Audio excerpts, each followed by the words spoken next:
And I'll tell you. Join us, friends. Great Scott, Spa Guy. Do they know what we have in store for them? They will if they tighten up. And don't double dribble. To the Grey Ghost, Spa Guy? Exactly, old chum. No time to waste. To the Grey Ghost. We have not a minute to spare. It's showtime, friends. All right. It is the Spa Guy, and once again, it is Globetrotting with Trey. And we are not wishing cotton was a monkey, but we know that there's a lot of people that are. And you cotton monkey wishers, is that a thing, Trey? That is a thing these days. Okay. You cotton monkey wishers, you know who you are. And so the movie, Trey, the movie, it was so good that Lori and I have decided we're going back to the 70s. So I'm wearing my Maury Geyer, which is a guy that made these custom shirts in Palm Springs, and you see that right there. There's a name for that, scalloping, I think they call it. Yeah, and Lori's actually with me today, so we're going to bring her in shortly. But first, we want to bring the Conquistador in. But I tell you what, Trey, epic is an understatement, bro. And unbelievable. So let's get the Conquistador in and see what he has to say about it. Conquistador, what's going on? Conquistador. Dude, you're not a cannibal. It's baby back ribs, not baby's back ribs. You're good. All right, I gotta go. Bye. Oh. What's up, Rob? Yeah. Man, some of your friends, they just get confused, man. And that was my step grandma. Your step grandma? Yeah.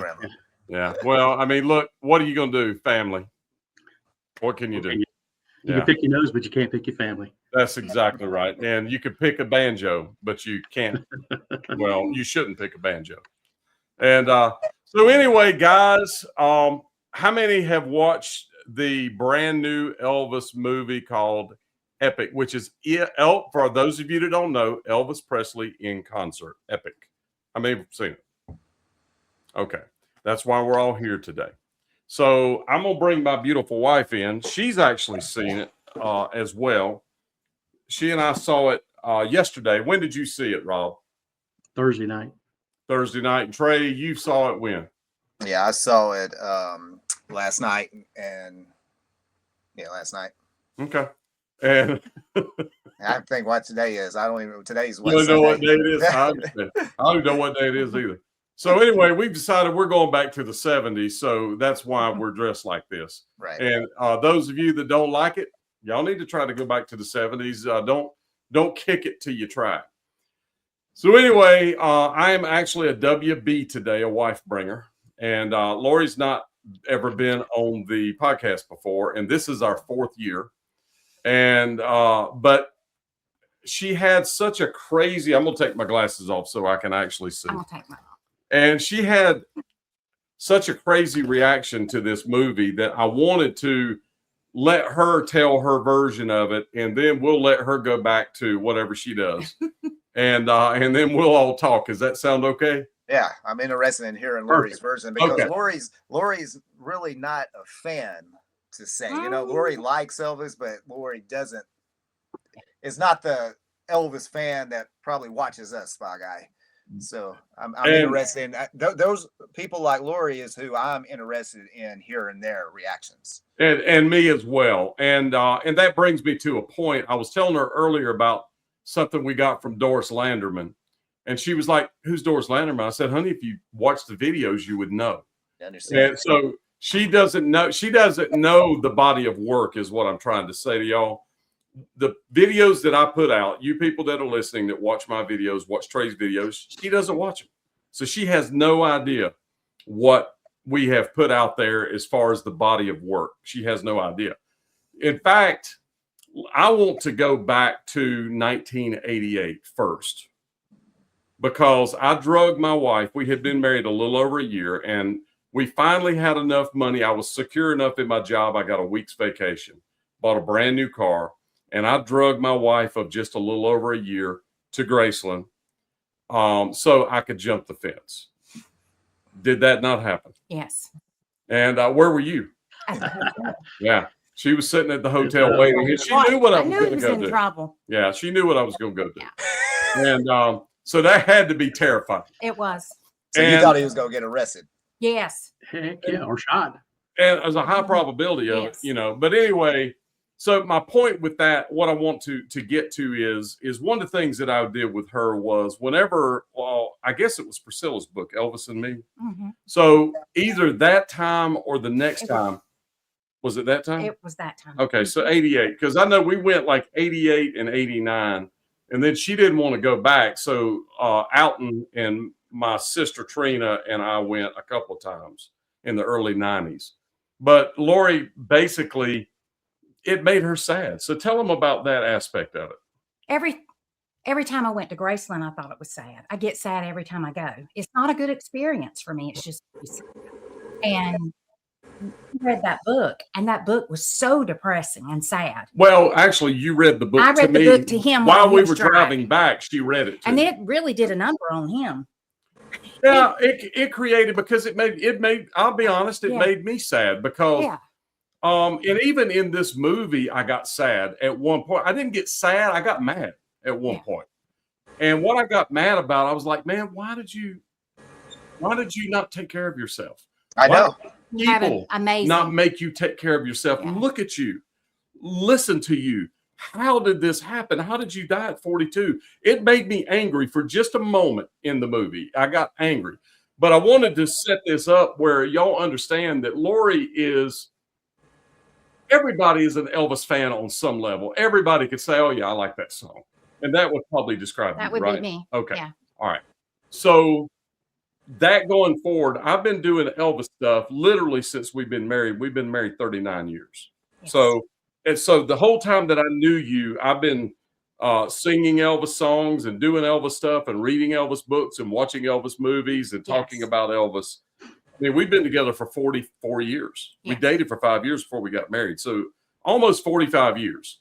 I've been talking about Elvis. And she's experienced things with me and also experienced the negatives of it. And you wanted to say something, I think, about that, some of the negatives of the Elvis fandom, if you will. I don't like to be a part of the craziness, and I don't like being part of the crazy fans. Some of them are just crazy, and I don't like it. Yeah. And that's why I don't go. That's why I don't like to be there. It's not been a positive experience for either one of us. And I think all of us could say that on some level. It's not been a positive experience. Somewhat positive, but not 100% positive. Yeah. So I bought tickets. We did do the IMAX. We went at 4:00, and I didn't know what she was going to want to, whether she was going to enjoy it or not, just being honest, because I drug her into all this stuff that she really doesn't want to be a part of because of the negativity. And, and there's even aspects of it that she told me when I was getting the museum back. Why would you even want to do that? There's nothing about that that's been positive for us or our family. Right. Nothing. Is that not reality? You said reality. That. And I'm glad that we have it back and that we're back open. But it's not been easy. I'll say that. But we're not here to talk about that. I just wanted her to confirm that we had that conversation. So anyway, so we go in, we sit down. What did you expect to see? Well, I will say, I didn't like the other movie at all. Yeah. But I did look this one up, and I watched a preview, and I said, I'm going to like this. Okay. I really did. What didn't you like about the first movie? The first movie was not authentic Elvis. It was not actually Elvis. I don't want to see someone else. I did tell Billy this. I don't want to see someone else acting like Elvis. I want to see Elvis. This is Elvis. I don't want to see an impersonator. Yes. I don't care anything about it. I've never liked them. I've gone a couple shows with you. Yeah, we've been to probably 2. We saw Eddie Miles way back in the day when he was with Charlie Hodge. And then recently we saw a couple of years ago, or maybe a year ago, in Gallatin, we saw a guy. We did, and we kind of thought he did a good job, but it's still not Elvis. It's not my thing. Yeah, I don't want it's not Elvis. Yeah. But what were we saying? Well, we were talking about that you didn't care for Ball's first movie. Yes, I did not like it at all. I couldn't wait for it to end. I was bored. Uncomfortable. It was the longest thing I ever had to sit through. I didn't like it at all. This was way different experience. It's probably one of the best experiences I've had I feel like I was at his show, and it was amazing. I think he showed a side of him that I hadn't seen. He showed a vulnerable side, maybe a human side. Human side. He was talking about how the image and the human was different, and I agree to that. But it just showed him on a different level. I like that it was about him. It was totally focused on him. And I like that. But it was amazing. Amazing. And the whole time I was there, I kept telling myself, oh my gosh, this is so good. Oh, this is so good. And it ended. I could tell it was ending. And I'm like, I don't want this to end. This is so good. But okay, so I'm going to show you. We wear watches, Fitbit, or you actually have the Apple Watch. I'll do the Fitbit. But that watch will show you your heart rate. Okay. So I want to show you, this is when the movie started. This is her heart rate went from 62 to 97 during that first hour. Okay. That's the first one. First out 4 to 5, yeah. So 4 to 5. So 5 to 6 at the heat of it, 66 to 99. Oh. And then at the end of it, look at that top number. Wow. Look at that. Yeah. Hey, Lori. Yeah. Lori might have been. Lori was that brunette that they kept showing in the close-ups. Yeah. Had that look on her face, like, what the heck's going on here? Yes. So tell them about what happened, so it's over. We're done. And so it probably. And hold on, let me say this. We even sat there because they said that something else was going to happen, but it was really short. And I thought it was going to be more than that. So we sat there basically till the lights came on. So think about this. Until the lights came on, when she got up and went out, tell us what happened. Okay. And it was probably higher. My heart rate was probably higher because we left, went to the bathroom. And then I went in the bathroom and I started feeling weird. Heart was racing. I looked down and it was 129. And I was shaky. My knees, I know what it's like now, weak in your knees. I've never had that feeling, but I did yesterday. But anyway, I told Billy my legs were like jello. I couldn't walk. I thought I was having a heart attack. I said, I've got to go get my husband and get him to get me to the emergency room. I didn't know what was wrong. Wow. And he walked out. Finally, I told him and he said, what did you tell me when I told you what I was doing? I said, well, hey, you just watched Elvis. I don't think you're having a heart attack. But so she had when you see those girls on those videos, that reaction that they're having, she had that reaction to a movie. But I didn't realize I didn't realize my heart rate was getting up. I just knew this is so good. This is so good. I love this. This is amazing. But I didn't know really what was happening until we got up. And then I realized couldn't hardly walk down the stairs, couldn't hardly get to the bathroom. And I thought, she grabbed hold of the wall in the bathroom and had to steady herself. Yeah. Unbelievable. Wow. Yeah. Anyway, it was amazing. So will you go watch it again? Yes, I would go now. I would go right now too. I honestly, and I thought it was going to be a one and done, guys. It was unbelievable. He was showing me stuff, and I'm scared to showing me other people and pointing them out like he always does.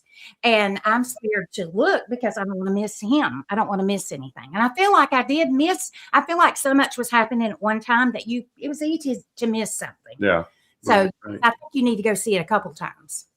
Well, I mean, we saw a lot of people that we knew. Dick Grobe's in there, Red West, and I've met a lot of those. You have met a lot. All of them. Hey, Jimmy Rogers Snow. Jimmy is in there front. Oh man, could you believe Jimmy? Yes. Jimmy's probably laughing because I always say the beat. And he's like, Trey, they took that out of context, Trey. Right.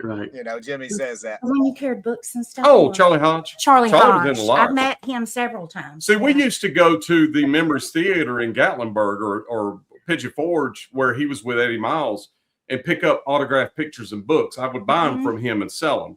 And so we would go see Charlie all the time. Now, did I go hang out with Charlie? No. I probably, now looking back, it seems like he was a really nice guy. I probably could have. We just didn't. We went and saw him at Memories Theater. He could have showed you his stone face, Billy. Yeah, he could have, man. I hate that I didn't try to spend more time with Charlie. I only ever saw Charlie in that theater. We would go in there and see him. He would come to the back and sign stuff for us, and then we would go on and we go stay at the mountains and pick up stuff, you know, that kind of thing. Right. Yeah, that's cool. Yeah. And that would have been early 2000s.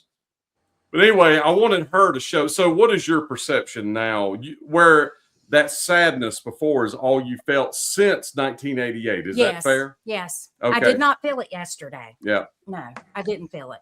I felt like, I know he has his moments and he talked about being lonely and he talks about stuff that he went through, but I can tell you he was happy. He had a lot of happiness in his life too. I do feel like, hey, Elvis loved being Elvis. And that's where Baz Luhrmann failed in that Elvis biopic movie. Yeah. That I call Felvis movie, Mm-hmm. because he made Elvis look like Elvis hated his life and he was a miserable person. I actually, after watching this film, and someone told me that was there, that they think that Baz found out that he captured Elvis wrong in the biopic, and he made sure in this one to show Elvis as a happy soul and enjoying being Elvis Presley, the icon and singer that he was. And because that's who he was, you know. I mean, Billy and I can vouch for that. We just about every person that was with him in that movie, Billy and I have probably been around and interviewed. I've ridden in a car with GK. I've talked on the phone to GK. I've hung out with Dr. Nick. Diamond Joe, I spent a few hours with. You know, Dick Grove. We've been in the car with Dick Grove riding around and talking. I was on tour with Jim Murray. He's in it a lot. And I flew to Denmark and Europe with Jim Murray. Jimmy just Rogers seeing Snow. him. You know, and Billy's gone to lunch and dinner with Jimmy Rogers Snow and hung out with him. The beat. He has a heck of a cameo up in that. And and by the way, Jimmy is the only one living because he gave up rock and roll and found Jesus back then. That's right. he did. And everybody else died early except Jimmy Rogers. And that's a good point. I'll call him up after the show tonight and say hello to him. Yeah, I took a screenshot of him up there so I could send it to him. Yeah.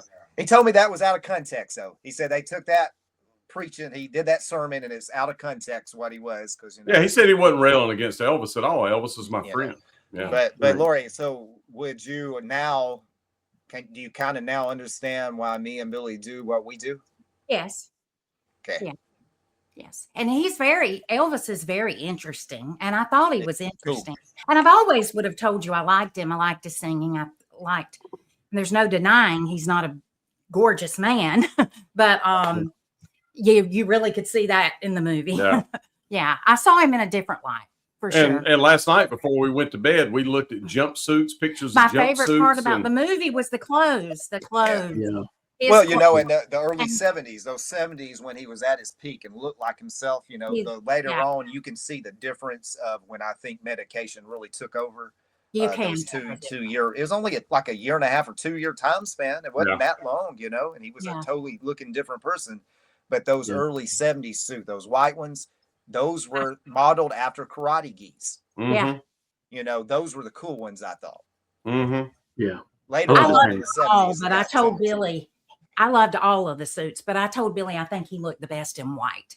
White he did. One of my white was for him. It was white with the red. Yeah. That red top, you know, that red color. I've always liked that one since I've been a fan. I thought that was cool looking. But you like the blue too, the royal blue suit. I like the royal blue. There was that powder blue. Yeah. Blue's good. He looked good in blue, but white was his color. He could wear anything. I think the man could wear anything. Yeah. But he looked great in white. I liked him in white. But I've seen her watch the previews of the movie today. Oh yeah. Multiple times. Got to go back, right? Okay. It's good. So my point is, we went from somebody didn't care nothing about it at all, to somebody that's going, hey, now show me them. Show me about them jumpsuits. Where the jumpsuits at? Well, Lori, if you how many were there? She's asking questions now. Yeah, you want to learn a little bit more about him now. So if you want to do that, there's a YouTuber called the Spa Guy, and there's one called Globetrotting with Trey, and every week they do documentary films on Elvis Presley. And I have no idea. They like do the real stuff on this real dude, not narrative nonsense stuff. So you might want to check those guys out, you know. Hey, Laura, he had I counted up. I think he had between 120 and 130 different suits. Yeah. Yeah. I think it's more than that. They're estimating 170 in the movie that he showed. Yeah. No, only a handful in the movie, but he's just talking about overall. Well, it also overall, showed he had a ton of them. Yeah, I loved them. And they were it was amazing when they were putting the suits, getting them ready for him, and it was showing all the different suits. I loved it. Yeah. And that was Gene Doucette, I believe, that you see in those scenes. Okay. And we also talked about another scene, and it was just a split second. Was that Anita Wood where they're looking in at the car. Anita and she kisses him? That was the most beautiful scene in the movie to me. They're in Tupelo in that, riding, going back home or coming from Memphis to Tupelo, and that's her kissing him on the cheek. Okay. And that's when they went and he visited family there. That house is gone. Remember now. the North Green Street? On Green Remember Street. the house that we covered down the road from the birthplace? Remember he's walking up the road. That was there. They showed that clear as day on the thing. Yeah, they showed a part of it. Yeah, him out front. And the birthplace, the sign was at the birthplace up there on that hill. But now that sign was on a hill. There is no hill now. Did you notice that? Yeah. Okay. And I'm not going any further with that, but that's a whole aside. But but I saw so many places that we have been. And that's why we have an entirely different perspective than anyone else out there that's watched this, because like you just said, we've stood on those stages. I've ridden the elevator. I've gone down the hallway at the end of the movie like Elvis. Nobody just gets to do that. I was able to do it this summer. I wore the blue homecoming Tupelo shirt at the Tiger Man. Y'all saw Elvis clear a day in that shirt. I just had that on. So like we have a whole different type of experience with this. It hits us differently, don't it, Billy? Yeah. Yes. It was pretty awesome. All right. So I hate to do a ginger, but that's enough for you, Lori. Okay. And so I'm just kidding. Is that all you want to say? Yeah. Okay. She didn't want to stay long, so no, I didn't want to stay long. But I appreciate you. I will say, my favorite. I love that. Can I talk about that outfit? The outfit in the beginning, where the navy blue and white flowers, and the navy blue pants and the belt. It's the one. It's the outfit that he was wearing when Gene gave him the badge. Yeah. Like you're kind of honoring him with your shirt today. Yeah, a little bit. Yeah, but this was all that. Remember, we had it at the dojo before when we were displaying his badge. Yes. That outfit with the white belt that Larry has that white belt, by the way. Okay. Yeah, the one with the little belt buckle. Was that the one he had on with his floral shirt? The ruffle sleeves. Yeah, she said he could pull off ruffles. He could pull off anything. A lot of men could do that. That's a good point, Rob. Yeah. He could pull off anything. I think he could have worn anything. And he did have the ability. Some men would look, I don't want to say the word. But I know what you were going to say. Yeah. He was manly enough that he could pull it all off and not look like somebody. He's manly enough that he could pull it off. But not many men could wear that. No. Yeah. Right. Yeah. But the name of the picture, Epic, it's Elvis Presley in Concert. I love it. It's perfect. But guys, it's bigger than that. It's unbelievable. And we'll go into that unless you want to stay. So am I done? Yeah. And if you're ready. Bye, Miss Lori. Good seeing you. Good to see you. All right. Thank love you. you. Is that my case? I don't know. Yeah. Let me get my glasses. That's enough. Baby. Okay. We hate to see you leave, and we love to see you walk away. That's right. Bye-bye. That's funny. So she really, really, really enjoyed herself enough that when she came home, she was asking questions. Well, and that's what they said the first movie was going to do, and it didn't do it. This, guys, if you could get people to this, there ain't nobody, I don't think, so walk think out about of there. That's why we have a second movie, because the first one didn't work. Yeah. If the first one worked, he wouldn't even cared to do the second one. But he had to, like you said, does he redeem himself in our eyes? He had to redeem himself because of how he painted Elvis in the first one, and he probably has watched our reaction videos and other diehard fans, because it seems like this time they tried to like make it about fans and the fans helping them. You know, they're all talking about all these influencers. Everybody's an influencer except Spot Guy and Globetrotting and Trey, you know. Yeah. I don't know what we are. We just two dudes that have Elvis content every week that has over 10, 15 million views on our channels. I don't know. Yeah, I got 45 million views on my channel. Yeah, Spot Guy. But I don't know. You're not an influencer. You're not an influencer, Spot Guy. Yeah, I guess not. Joking aside, you know, I think that that the failure of the first movie, in my opinion, led to this. So I'm hoping that this washes away the memory of that last Yeah, instance. and nobody would ever have a reason to go back and watch that movie ever again. Ever again. Yeah. I hope like it disappears. We never Yeah. see it ever Yeah. again. It's never I'll played. never watch it again. Why would I? Yeah, because You you know. don't need it. If you Yeah. have Elvis, You is got the your real star. thing. I don't need the Elvis. Yeah. Hey, put Elvis beside Austin Butler and let me know what you think. Yeah, exactly. Elvis Not blows even close. anybody away. Not even close.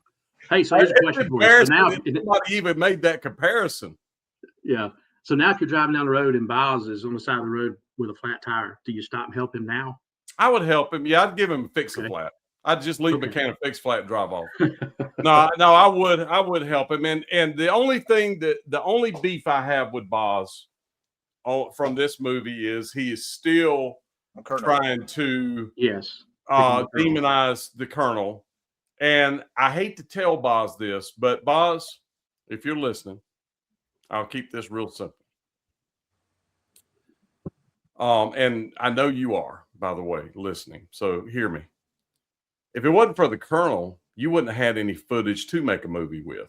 Mm-hmm, exactly. So let's just start right there. Second, if it wasn't for the Colonel, 49 years after the death of a person, nobody would care. The Colonel did it right, guys. Like it or not, he did it right. Now, was he perfect? No, nobody bats 1,000 ever. Right. That's the thing. So, but that's got to stop. That demonizing the Colonel has got to stop. That's what I didn't like about the film is what they did to Colonel Parker, and I'm not going to tell you what they did because you can go watch it. But I was like, when I heard the line before the music hit, I was like, oh, here we go. Here we go. Yeah. And the clip that they showed of Colonel made him look like that. So I found something in my research, Billy, that nobody's ever heard before. On March the 28th, I'm going to read it if that's cool. Yeah. On March the 28th, 2007, I have an email from Diamond Joe Esposito talking about Colonel Parker to an author. All right. Mm-hmm. And I'm going to read to y'all now. Y'all saw Diamond Joe all over Epic. All right. So this is what Diamond Joe said about Colonel Parker. He says, throughout Elvis's career, he was protected from virtually all levels of personal responsibility. The Colonel would wave his mighty cane. Now, remember, there was a shot. Elvis says, this is Colonel Parker. It was a cane, right? Skinny. Joe said the Colonel would wave his mighty cane, and whatever issue or concern was pressuring Elvis Presley would usually disappear like vapor. Mm-hmm. You have to understand something. Elvis detested dealing with business. He just wanted things to be in place and ready to go so he didn't have to worry about a thing. The Colonel always saw to it that Elvis was comfortable and his needs looked after. Elvis wanted for nothing. If a problem arose, we were there to tend to it. If it was over our heads, Colonel Parker would deal with it and have it taken care of instantly. The Colonel had his hands full of maintaining this type of cocoon-like environment for Elvis. If you don't think handling Elvis's career was a 24/7 responsibility, you better think again. Perhaps this explains some of the reasons why Elvis never actually dumped the Colonel, and so many have suggested. Likewise, where was Parker ever going to find himself another golden goose like Elvis? Mm-hmm. They were very codependent on one another. There were a few times when they had a huge blow-up argument, and the process of dissolving their partnership was put into motion. At one point, during the last year or so, Elvis was even considering asking Tom Hewlett to manage his affairs. But like clockwork, the rifts between them would invariably settle down and things would return to their familiar routine without missing a beat. Elvis was simply too comfortable or complacent to be bothered making any major changes. Like I said, he was very non-confrontational and would usually defer to complications rather than fight to resolve them. Mm-hmm. But the bottom line here is this. Colonel was able to make deals and accomplish feats typical managers wouldn't have the nerve to even consider. Let's face it, guys. The Colonel had balls. The marketing Colonel masterminded, the merchandising. As long as you're talking about this, it's good. Joe says the marketing that Colonel Parker masterminded, the merchandising that he pioneered, the demand that he created for Elvis for limiting his exposure to the public are just a few examples of his shrewd business dealings. He made deals for Elvis that were earth-shaking for their time. Mm-hmm. That was Diamond Joe, March the 28th, 2007, in an email that nobody has ever heard before. Mm-hmm. And I wish Boz Larman would have contacted me and you, Billy, Mm-hmm. because he should have read this, because he dogged Colonel once again in Mm-hmm. that. And like you just said, because I thought that in the movie, without Colonel Parker, there's no epic. Mm-hmm. There's no that's epic fact. footage. Yeah, there's So, no footage. I just want to give my respects to Colonel Parker for that shrewd business that Joe just said, and for going and making the deals for Elvis that he made, because he got what he wanted at all times, man. He did it. I want to go back even further than that, Trey. We're talking about a guy that came from Breda, a little tiny Wasn't town even an American. in northern Netherlands, in the northern Netherlands, and he figured out how to come to the United States and create a name for himself, and then raise up the largest, most well-known singer, personality, whatever you want to call him, in the world ever, outside of Jesus. Now, we're talking about a celebrity. I'm not talking about God. Okay, Jesus is a whole different thing. We're just talking about someone that came from nothing and created the ability, because he was the vehicle that Elvis Presley rode on. Without him as a vehicle, we may never know Elvis Presley. You know, it was a match made in heaven. It was perfection at the exact right time. Because if you think about the television stuff, he really only did it in 56. That's it. Well, Joe said that that I laughed at. He said the Colonel, would get all these calls about Elvis appearing on these shows. And he stood like I think he dogged Dick Clark or something. And he said, yeah, well, that's fine. And Danny, yeah, you can have Elvis on the show, but it's going to cost Elvis it's going to cost you $50,000 for Elvis to walk off the show. Mm-hmm. Yeah, and the deal would never be made. You could have it. Mm-hmm. It's going to cost you $50,000 for him to walk off the set. But Colonel was like that, that cool story of that first Love Me Tender movie contract. Colonel got up and left a meeting and told him where he'll be at the hotel room if they want to make the deal or not. Mm-hmm. And he left, and they end up making the deal that he wanted. And they were all told, Colonel, you're crazy, man. They're not. No, they're not. And he was like, well, then they're not going to get Elvis. So you either make the deal that me and Elvis want, or you don't get Elvis. You can get another star.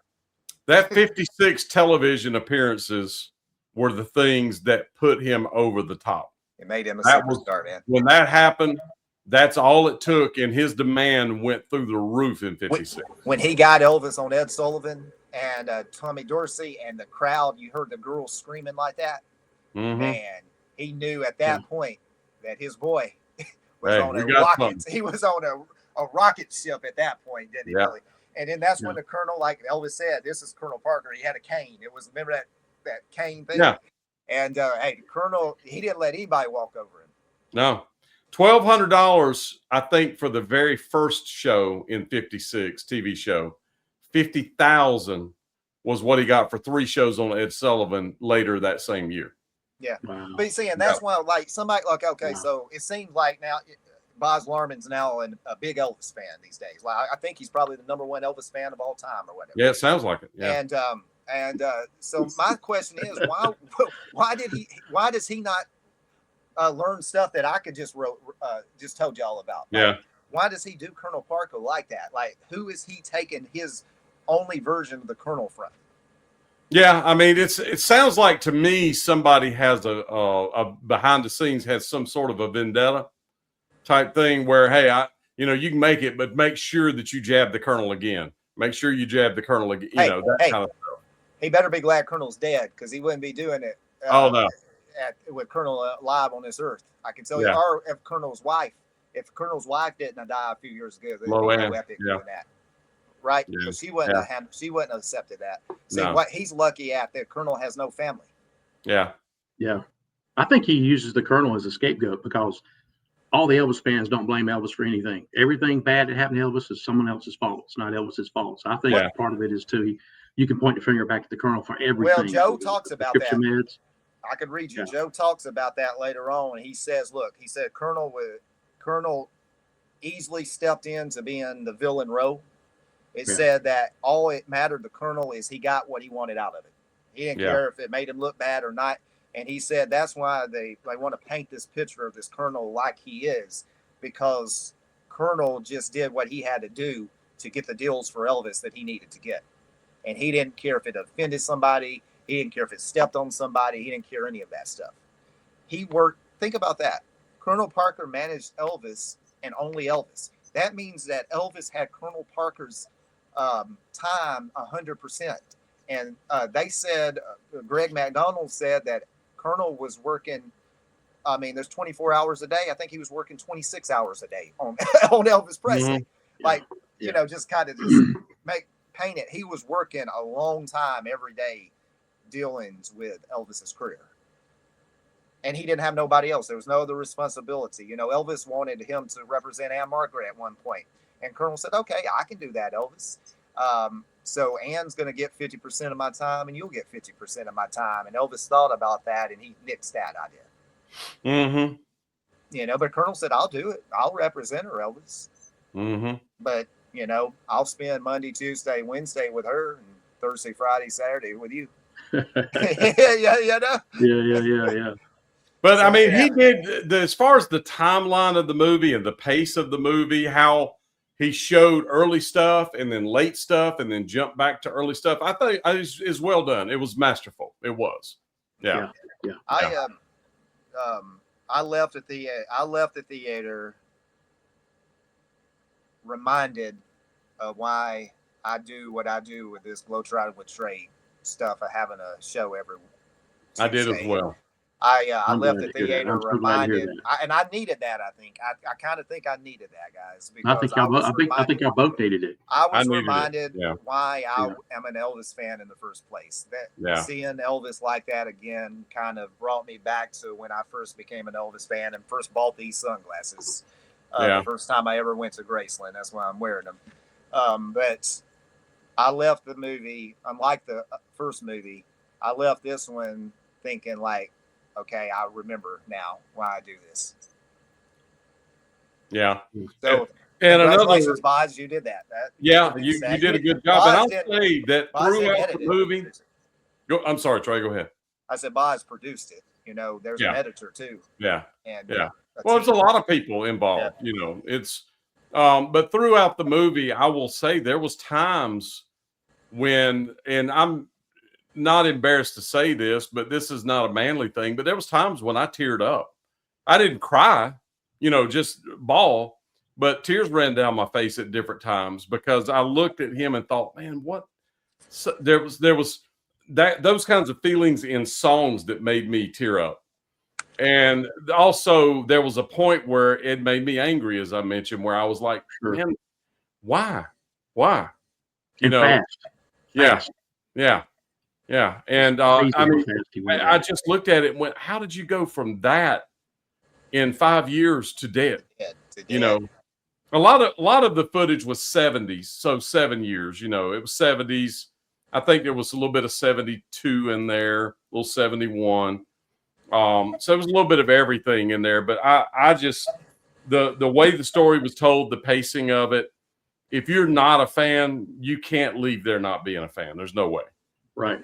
And you know, that's going to be the telling thing, Billy, is what it does at the box office outside of the Elvis fans going and seeing it 100 times. Yeah. There you go. You know, because I have some experiences with what I witnessed in there too that I'm not going to probably talk about here. I'll talk about off screen, but I did see some things that makes me think that I know what I know, you know, as far as younger generations. But I'm just wondering, like, if somebody decides, you know what, I'm gonna go see what this Elvis thing's about. Those are the people I want to talk to. Those are the people that I want to see before they go into the movie, and then see them after the movie, to see what kind of effect Elvis has on them. Because really, how they put together this documentary is it was like you're out in Elvis concert in Las Vegas, and it, you know, it's his host set throughout, tells a story during his host set on stage. And pretty much it's an updated, remastered version, in my opinion, with the technology that we have now. That's the way it is, and Elvis on Tour combined. We get different camera angles of stuff we've never seen. We get cool shots, like stuff I would do if I was filming. I would have definitely got that cool shot of James Burton's guitar head on the right side of the screen with Elvis in center stage with that light hitting him. That was, when I saw that shot, I was like, whoever did that, my man, you know, I love it. I love things like that. And then when he fell on the ground, that was pretty cool. We're on the stage, like we're laying on the ground on the stage with Elvis. But my favorite stuff is the locker room stuff, the dressing room. Yeah. And in the car, we got more footage of Elvis on the Jacksonville, Florida ride, which me and Billy have done that drive before. And we got footage of him going in the back door at the Coliseum there in Jacksonville, I believe. And you got a real close up with Red. Red was larger than life up on yeah. Hey, those eyes were real blue too, man. You don't realize how blue till you see them on there. Yeah. And so, but my experience was different than all of y'all's. And the reason is I saw Epic. I saw it twice, but I saw Epic at the IMAX Dome at the McWayne Center in Birmingham. Yeah. And he was 70 foot. It was a 70-foot stage or screen. And it was so big, Rob, that when they had the wide shots of Elvis, he's right there center stage. And I would have to turn my head all the way to the right to see the Sweet Inspirations and James Burton. That's cool. How big this stage was. So Elvis literally was right over me the whole time, man. That was an incredible experience, and I'm going to have a show about it because I took some photos and stuff. Yeah. And but I also saw it in a standard IMAX regular theater. Everybody else was seeing it. Standard. And the dome was so much larger. I know. Still, but it's still good in the other one too. It's just not as over you. But my favorite thing, I think, Billy, is at the very opening. I'm gonna give them props on this because I liked it. They made it where Elvis fades out, but it's like he comes out of the screen at us. That they pulled that off. That was I like that. That was cool. That was really cool. And then that shot, everybody knows that shot when he turns, when he's kissing all the girls, and he turns and looks straight at the camera and kind of like smirks at us. That was a cool shot. Yeah. And somebody captured, you know. Yeah. That shot was really, really epic, and he had that look like, yep. He was like, yeah, I know I own this room. Yeah, I know I own this room. Sammy Davis is up in here. Yeah. All you cats are up Cary here. Grant. Movie stars. But like, I know all these girls are after me. I mean, did you see the women? Did you see that one chick when he came off the stage and they're backstage heading to the car and that girl comes out of nowhere? I mean, she must have been running 30 miles an hour. And this chick jumps in the air and grabs Elvis around the neck and kisses him. That is unbelievable. That is what, like, Lori went to 130 on her heart rate. That's why. Yeah. And then there was that beautiful brunette. I hope she's still with us. I hope she watches this. But there was a really pretty brunette that they showed 2 or 3 times in the close-up. And she had this look on her face. Like, what? It was like something hit her, you know? I think when he's on stage right, which if you're in the audience, it'd be stage left, and the girl's reaching up, she's crying. Yeah. I have her name, and she's alive. And so I think I'm going to try to reach out to her. Well, how cool is that for her to go to that movie theater and see herself larger than life up there with Elvis? That's very cool. We definitely need to ask her what she feels like, because she's got to feel on cloud 9. I mean, she's captured for, film is forever. She's captured forever with Elvis like that. Yeah. But yeah, you're right, Billy. I sat there and you see all of his greatness, but also just being so deep that we are in this dude's story. I can see where he changes, and I can, and I'm like, man, it's just that price of fame, like he had. Like, it's such a probably such probably a heavy burden on your shoulders because you're on the top of the world and you're like, I got to stay on the top of the world. I can't get knocked off this mountain.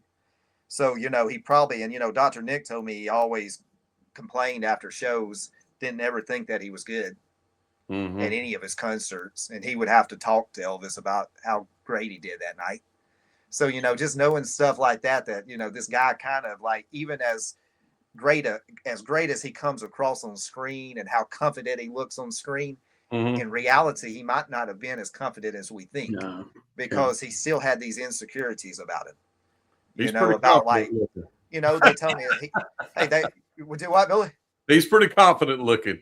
Yeah. You know what I'm saying? But behind the scenes, he still did these things that made you think, like, you really think that? Yeah. Like, wow, you think that people's not going to remember you when you pass away? This is funny. Lori, she was sitting to my right, and in the beginning, she kept. I could see her in my peripheral looking at me like, "What are are you enjoying this? What's your reaction?" And so after a while, she quit looking at me, and I could hear her going, "Oh, what? Oh." You can hear her doing stuff like, hey. Oh, man, that's hilarious. Be careful, Billy. She's going to leave you for an impersonator. Yeah. And see, after a while, that's what they do, You know what I'm saying? Girls, he was there. And Rob, all these women are so in love with Elvis that they go after the impersonators because they just want to be with Elvis so badly. Yeah. It's unbelievable. Oh, It's the truth. I'm telling you all the truth. I've seen some impersonators. There's nobody, listen to me, not even close. I was laughing my head off today. I was laughing my head off because it popped up on my thing and somebody wrote a paragraph about how much Elvis reminded them of Dean Z. I shot my screen out. I had to go and get a phone this afternoon because I pulled a gun out and shot my cell phone out like Elvis because and you can tell Dean. I said this, Dean Z couldn't hold Elvis's jock strap. Couldn't even. He knows it too. He probably knows it too. But like, whoever said that's a moron. He said, Dean Z. Banana. Dean Z. Oh, banana. That's exactly right. All right, we're gonna get censored now, Billy. I don't care. Anyway, hey, I'm sorry that I said that. Is that okay? Well, they said that it's an apparatus for sports, so it's okay. But see, that's something that's it always fascinated. They didn't like us saying Dean Z. Yeah. Oh, it's a Dean Z part. Yeah. The Dean Z part's the problem. So they said we can get by with it, but quit saying it. Just as long as they don't put him in another commercial about merchandise at Graceland, we'll be all right. But anyway, back to the epic. Look at Billy, you know what I'm talking about. Hey, what was your favorite part of the movie? My favorite part was when Elvis was sitting there backstage and he was getting Charlie to make that face. Like this. And Elvis was doing it too while he was watching Charlie, and I thought that was so human because we've all been there. We all do that when we're trying to get a reaction from somebody.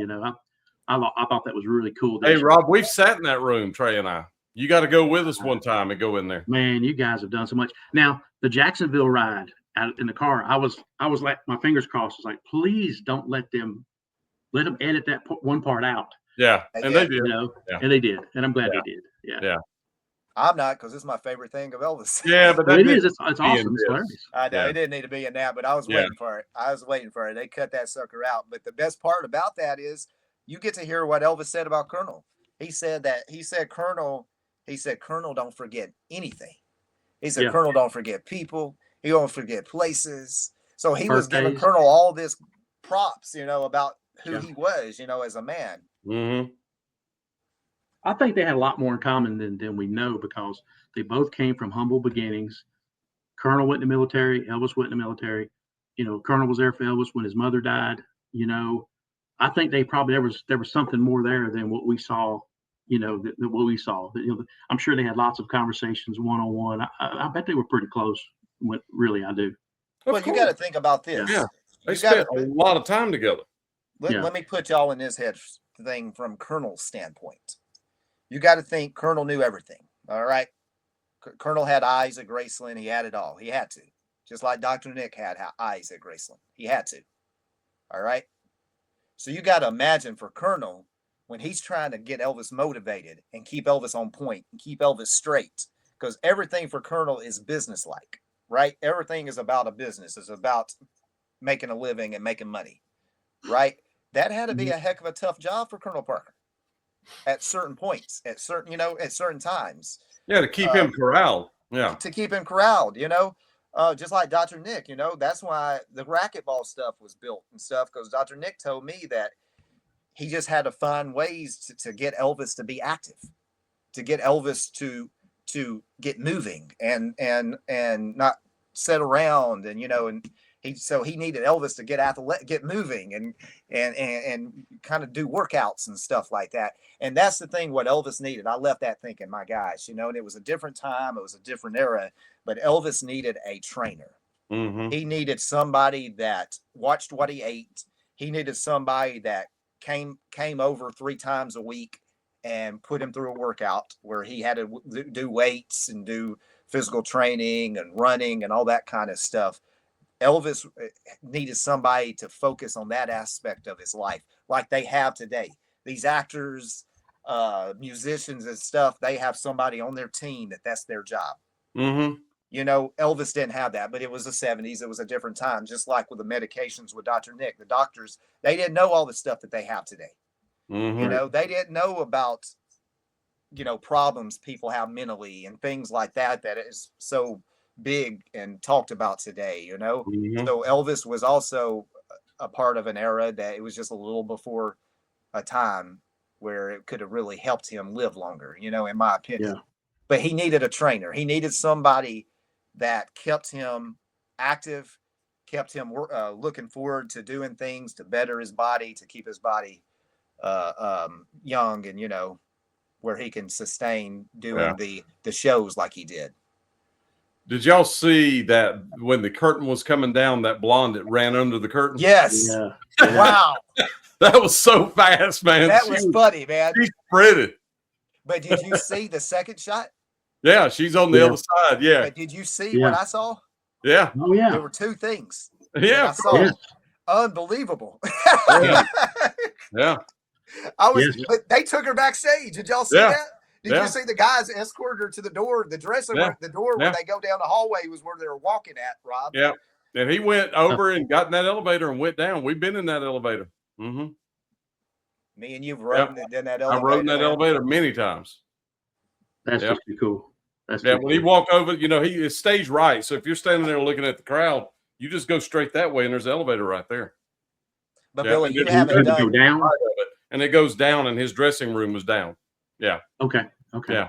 And it's further than a floor. It's probably 2 floors. Although it's really 1 floor, it's real long. The staircase is real long going down. So it's probably 30 feet, down because it's under the stage. But his dressing room is down there. Gotcha. Yeah. It was large too, right? The dressing room was really big, right? Yeah, but I think they've cut it in half now. I think where it's at now, it's not quite as big as it was, but the dressing room is directly under the stage. Yeah, they've torn the dressing room, just like everything else. They've ruined everything there. Yeah. So, I mean, they've modified it quite a bit. Yeah. Yeah. I just love after when he would go do after the concert, and he would talk to the fans or whatever. He walked into the room and it's like you can see everyone in the room is just like it takes their breath away. He's just and I'm like, how would that feel? I can't even imagine what that would feel like. Not only to have that voice, to just physically stand in one spot and have everyone just drawn to you like a magnet. I mean, I've been in a room with Michael Jordan like that, and I felt that, and I thought about that with Elvis. I was like, this is what it would feel like to be around Elvis too, because I felt his presence so strong when he's around you, and I see how everybody acts around him. It was the same thing y'all saw last night with the people around Elvis. That was the same thing I saw people do with Michael Jordan. And so it's a feeling like you've never experienced if you've never been around somebody that famous. Rob has. It just comes off. Famous people. It just comes off. I can't explain it. Rob worked for Junior Earnhardt and, Jeff Gordon. Yeah, Jeff so Gordon. you have bigger than those people. You have that. That's true. You have you understand what we're saying in their era, their area. Yeah. Yeah, they were famous around the racetrack for sure. The fans and all that kind of stuff for sure. But I hope it does good at the box office, because that's gonna dictate if we get part 2, 3, 4, 5, 10, because that's what his plan is, and that's because there's a lot of footage that we still have, and man, I would love just a dressing room show, like just him talking. I want him joking around and more in there in there practicing their sets and stuff like that, because that was a cool shot of Elvis putting that big old tie on. Yeah, I wonder where that was, Billy. That was upstairs, I think, at the International, in the suite. Yeah, that's in the suite. What it looked like to me. Yeah, because that's about where he was taking all those pictures. Where he would pose next to the wall with all the jumpsuits. I think it's to the right where he was posing, or where that was. Yeah, that jacked that up so bad. Yeah. If they do a part 2, I would really like to see more interaction with the Memphis Mafia and with the band members, the goofing around, like throwing water on them, playing jokes on them. I would like to see more of that, him cutting up with those people. Yeah, I like seeing the. It was cool because definitely on the 70-foot dome that I saw it at, I could really see the suites watching him and just their look on their face, like, my God, he's awesome. I could just tell that it was coming out of their eyes, like, man, this dude's incredible on the stage, And the thing you got to keep in mind is most of them Elvis, and I shouldn't say this, but I'm gonna say it on a small level. Because they were at the International, they got to spend time with Elvis upstairs singing after and that kind of stuff. But in the later years, an example would be Bobby Ogden. Bobby played keyboard in 77. Bobby never saw Elvis that he wasn't on stage. So he never had a real interaction with him anywhere, talking or anything. He just saw him on stage. And then when he was gone, he was gone. That was it. So it was like a Bigfoot sighting, every time for Bobby when they were doing concerts. And he played from March till he played 3 or 4 months of concerts with Elvis. And never saw him outside of there.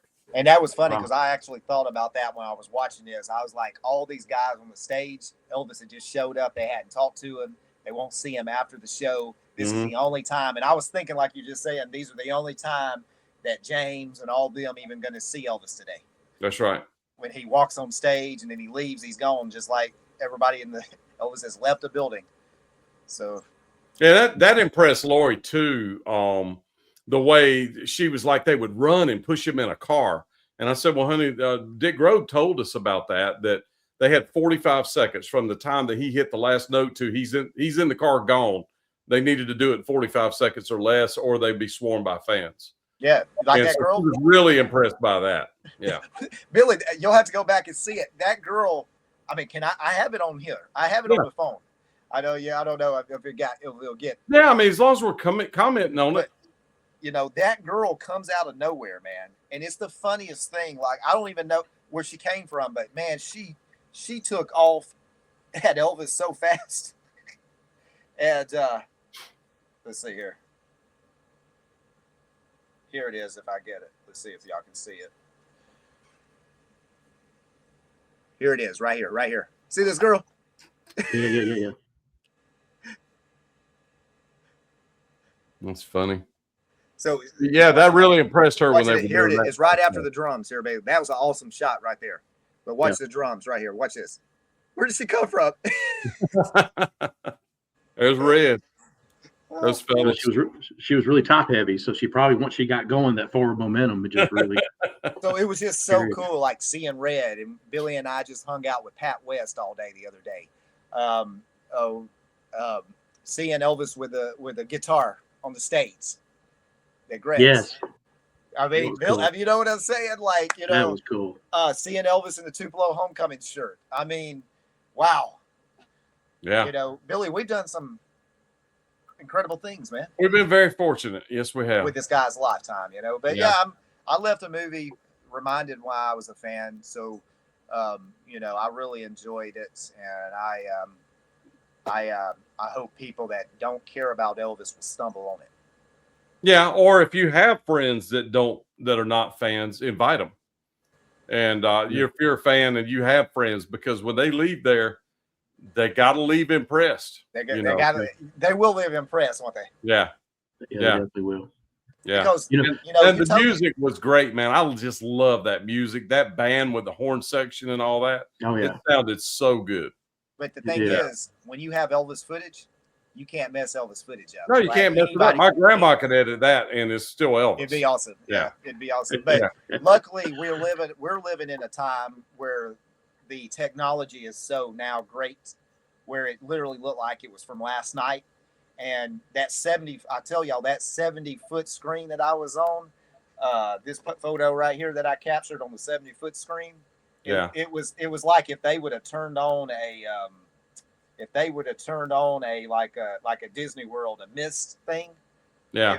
It would felt like Elvis's sweat was hitting you. Yeah.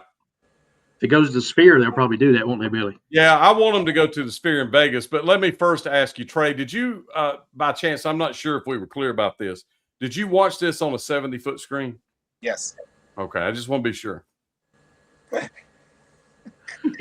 He's rubbing it in because I had the opportunity to go to Charlotte and see it in the Dome, but I haven't been to IMAX in like 30 years. And I thought, well, IMAX is IMAX. It's not.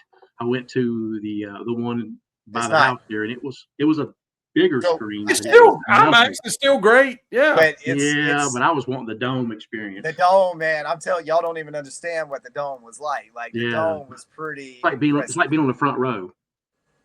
Yeah. I was on the very back.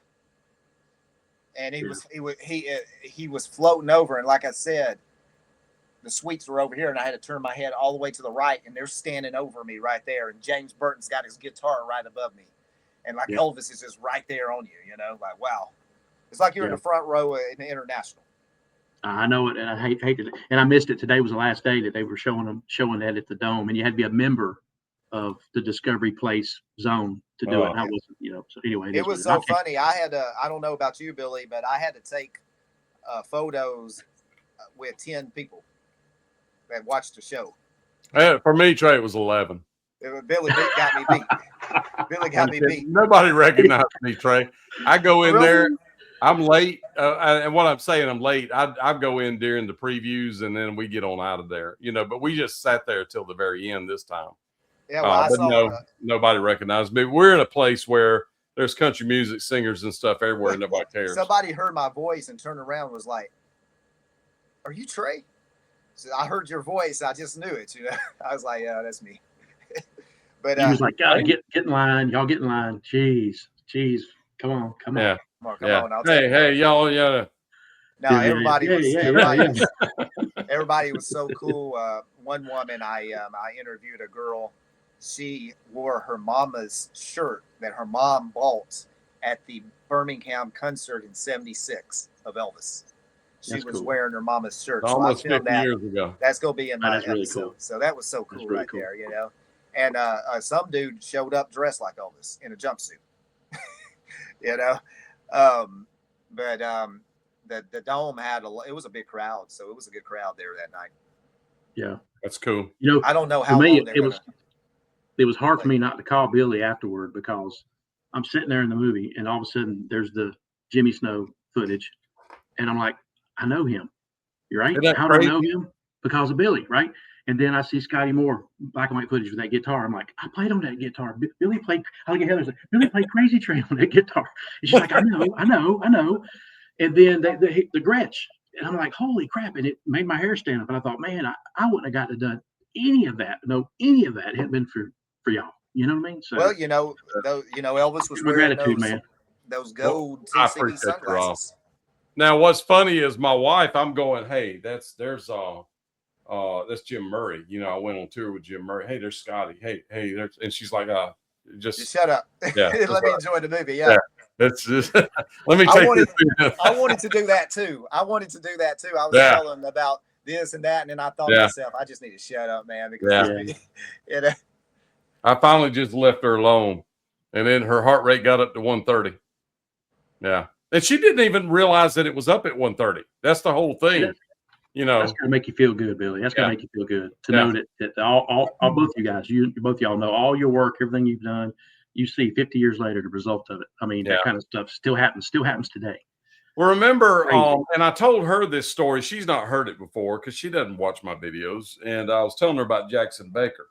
And Jackson was at the Russellwood Park show.